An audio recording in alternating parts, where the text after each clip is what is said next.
person who's seen it all in motorsport is Bernie Ecclestone. But the ex-F1 boss has been in the media a lot this week after the news that he's to become a father for the fourth time at 89 years old. I've been talking to Bernie and our F1 presenter Jenny Gow about the impact the coronavirus outbreak is having on the sport.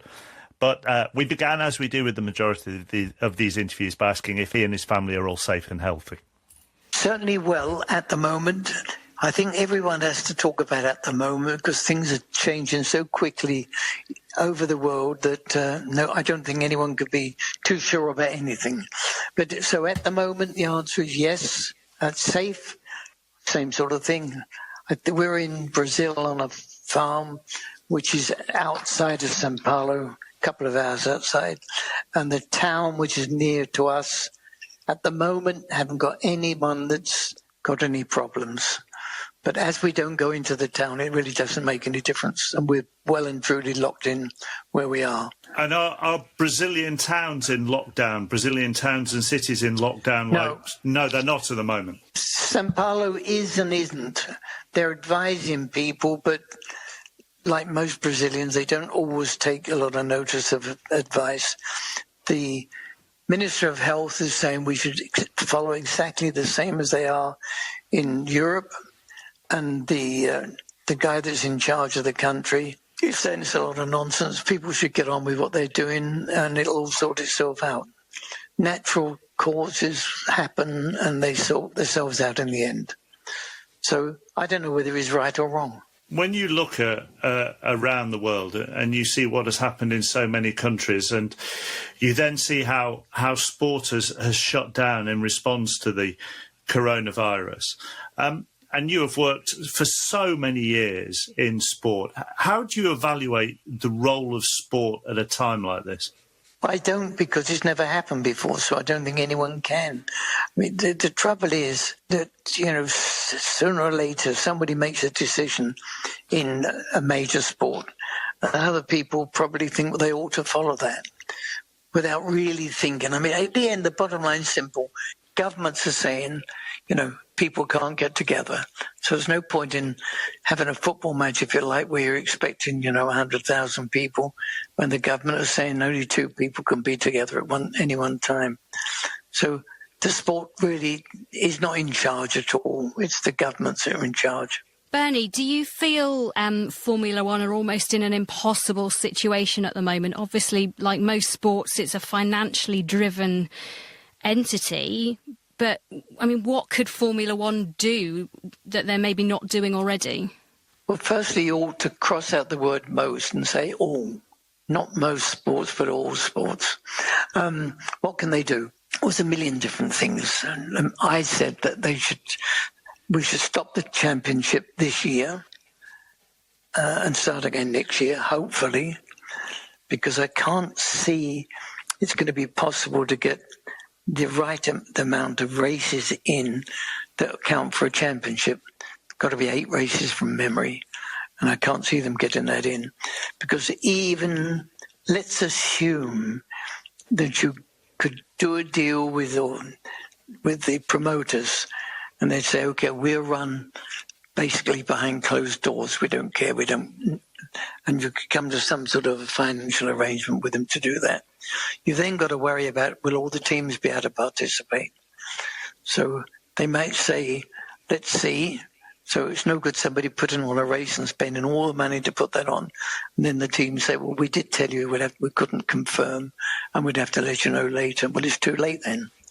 So it's a difficult situation. Is there enough at the top end of the sport financially to protect those at the lower end of the sport financially, who will be very worried not only for their health but for their own personal economic situation at the moment?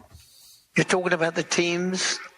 Yeah, I'm talking maybe about the bottom end of the teams who might need economic support. I'm also talking about, it's an industry when it goes into different countries that provides an awful lot of money for host cities and so on and so forth. And I'm just wondering what a sport with the financial might at the top end of F1 can do to try and help society. It's a question, Bernie, that so many sports are asking themselves at the moment. Well, the promoters, each of the promoters look after themselves.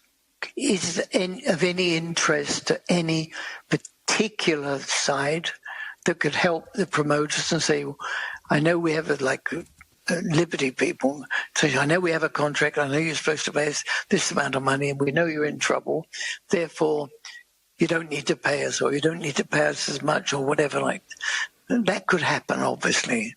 But whether it would be worth Liberty getting involved in that sort of thing or not, I think they have to sit back long term and think, do we want to make a massive investment to keep things on an even keel until this lot sorts itself out? Bernie, when it comes to a team like Williams, we know financially, whilst their advanced engineering side works quite well, the team doesn't have the most amount of money. There are other teams like Haas, potentially, who could find themselves at the end of this season, if there's no racing, with not enough money to continue. Do you worry that we would see some teams fall by the wayside, or is it irrelevant really at a time like this? I think for that team you've just been talking about, we're thinking of maybe even stopping anyway. So it may be something that would just tip them over the hill. Who, Williams? No, Haas. Haas, OK. So what about Williams?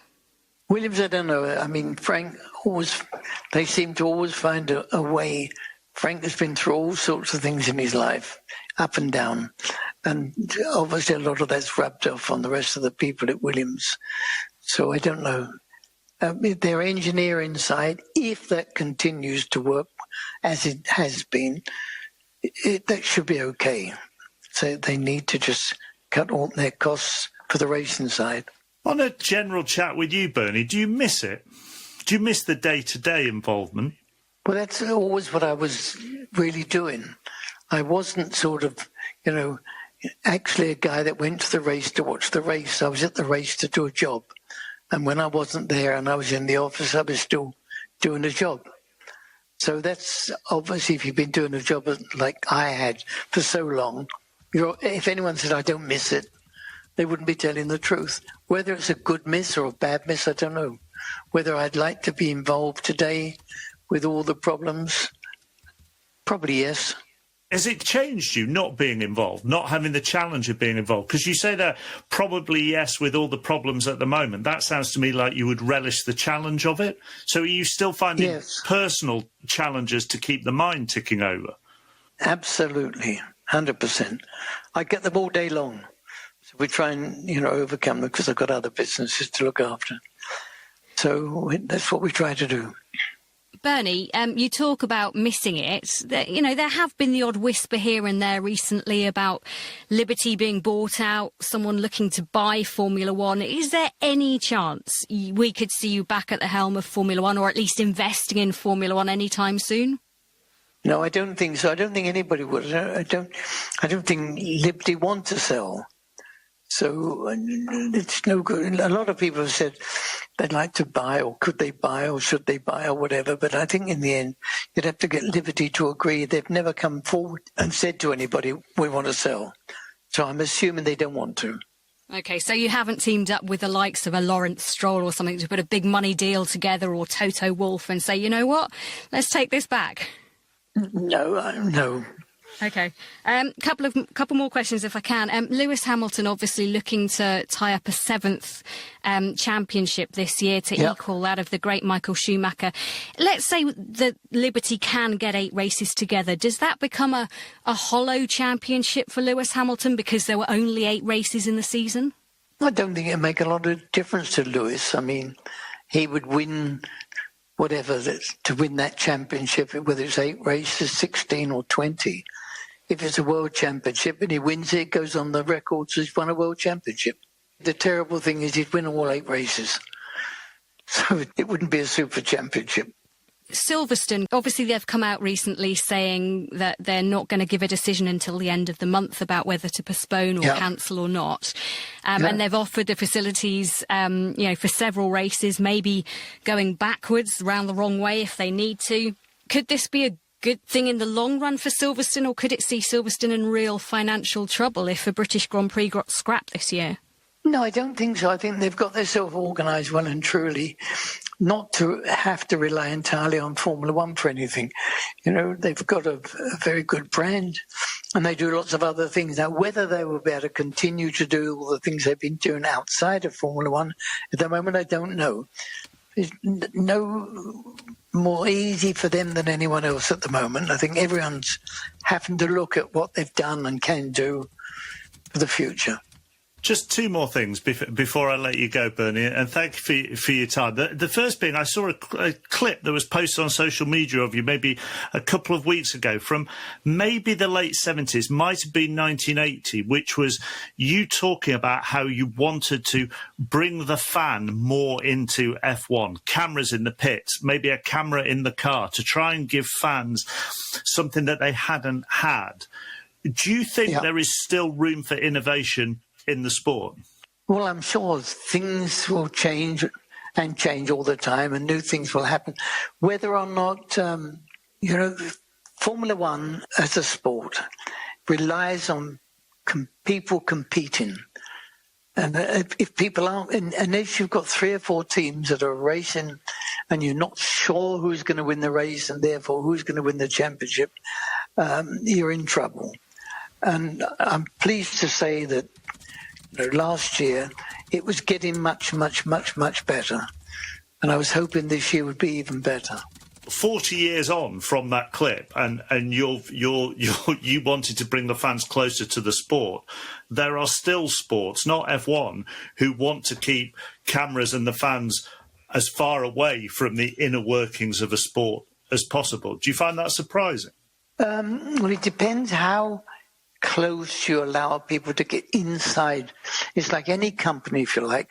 I think a lot of people would be interested in looking inside all sorts of companies.